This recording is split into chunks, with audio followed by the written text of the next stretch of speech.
Welcome back to the channel. Mandy's Not So Small Talk, and I'm your host, Mandy. And today's episode, we are diving deep into history, spirituality, astrology, and our shared human experience.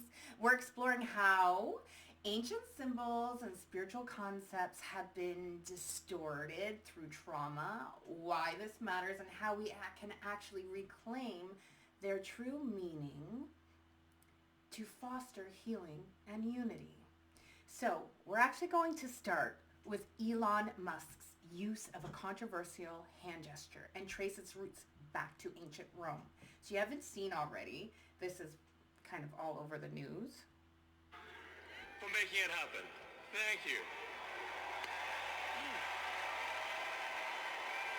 In the inauguration speech there. My heart goes out to you.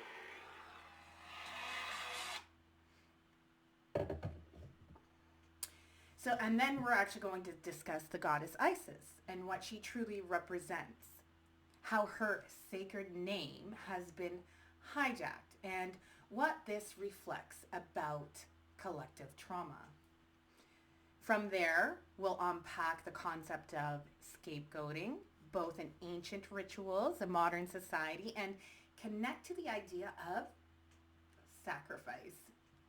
We'll explore how these patterns are being illuminated during the Sun-Pluto conjunction in Aquarius, and why this astrological moment is so significant.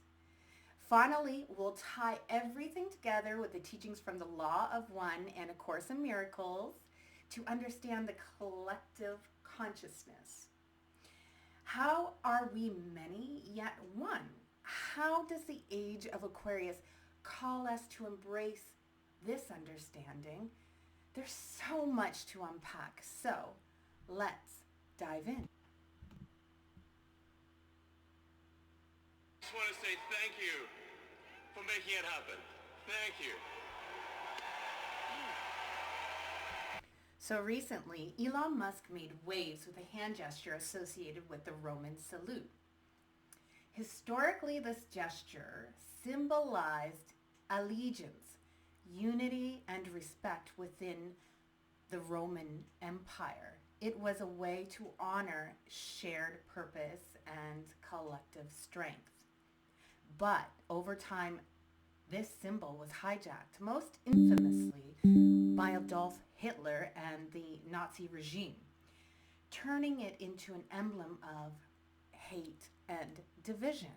So this distortion represents unhealed collective trauma, a shadow in humanity's psyche that continues to surface. It's important to ask, does Musk's use of this gesture reflect white supremacy? At this point, there's no concrete evidence to suggest that. What it does highlight is the power of symbols to evoke collective wounds. These wounds can't be ignored. They must be acknowledged and healed. So this brings us to the concept of the collective trauma. So unlike individual trauma, which affects one person, collective trauma impacts entire societies or groups of people. So when symbols like the Roman salute or the name Isis are hijacked, it's a reflection of the shared pain.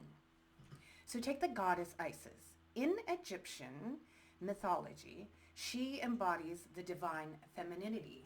I have her tattooed right here.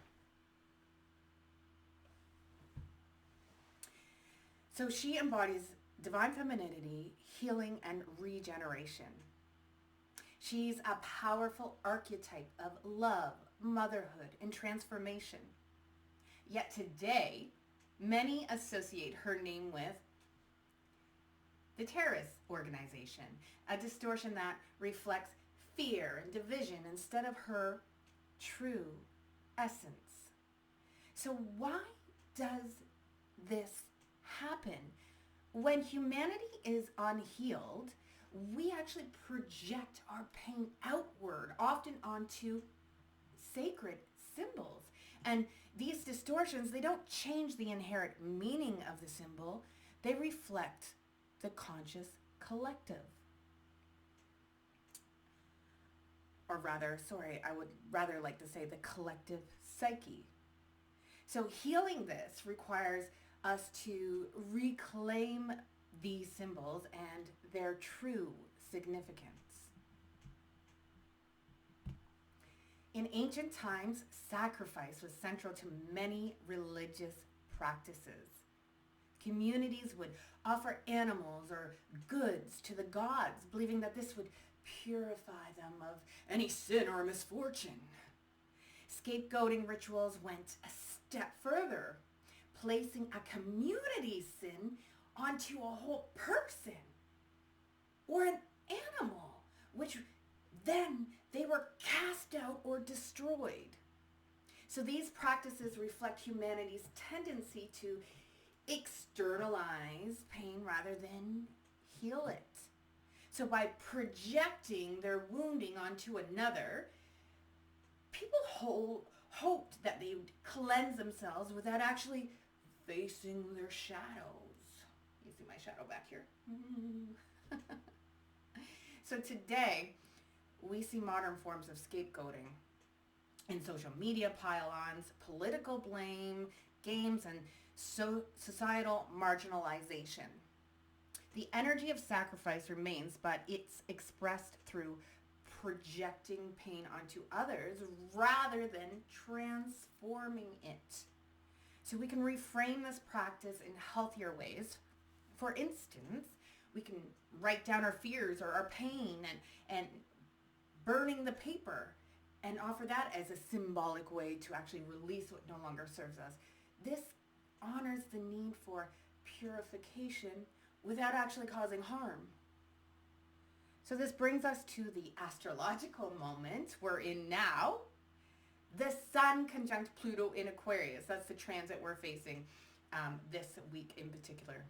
And on the day of the inauguration, which whenever you guys are watching this, so the week of January 19th, 2021.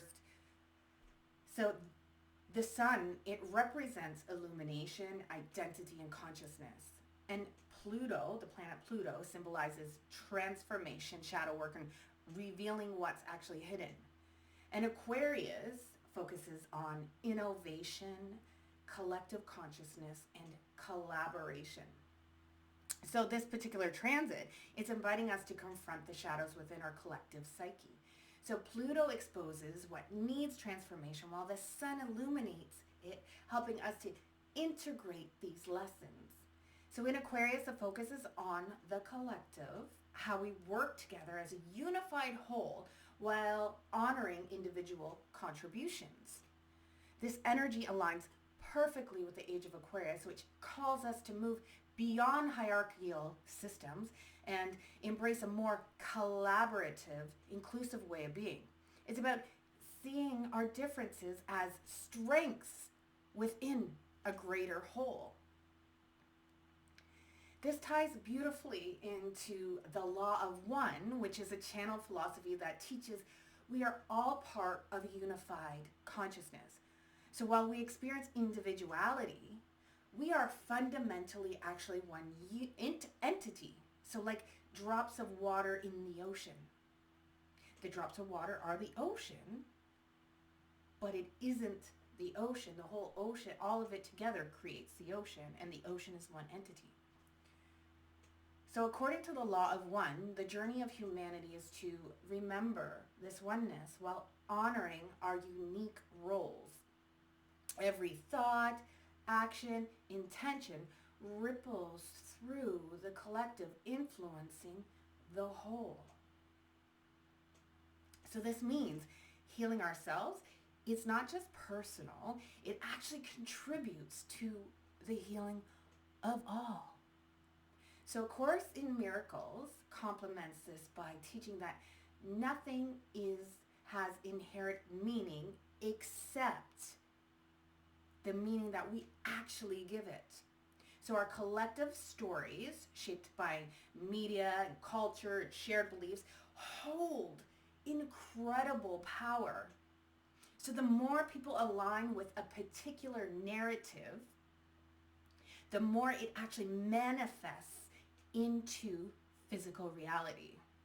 So this is why it's so important to be mindful of the stories that we actually tune into.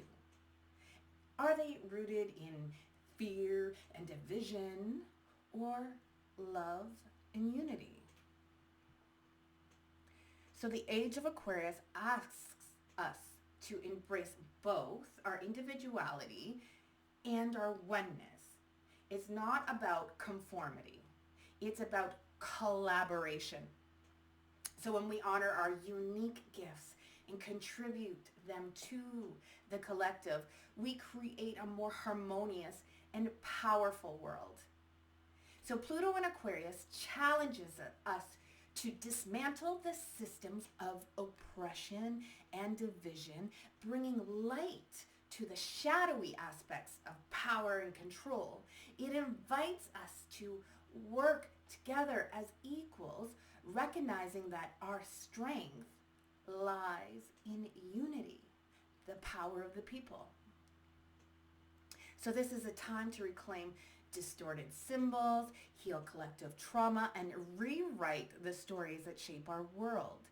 It's a call to awaken our shared humanity and the divine spark within us.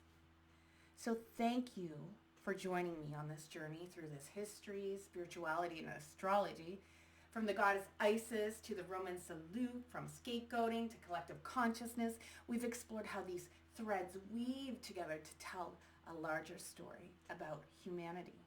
So as we move forward, let's remember the power of our thoughts, our beliefs, and our actions. And together, we can heal collective wounds, honor our individual and shared roles, and create a world rooted in love, unity, and collaboration. So if this resonated with you, please like, subscribe, and share your thoughts in the comments below.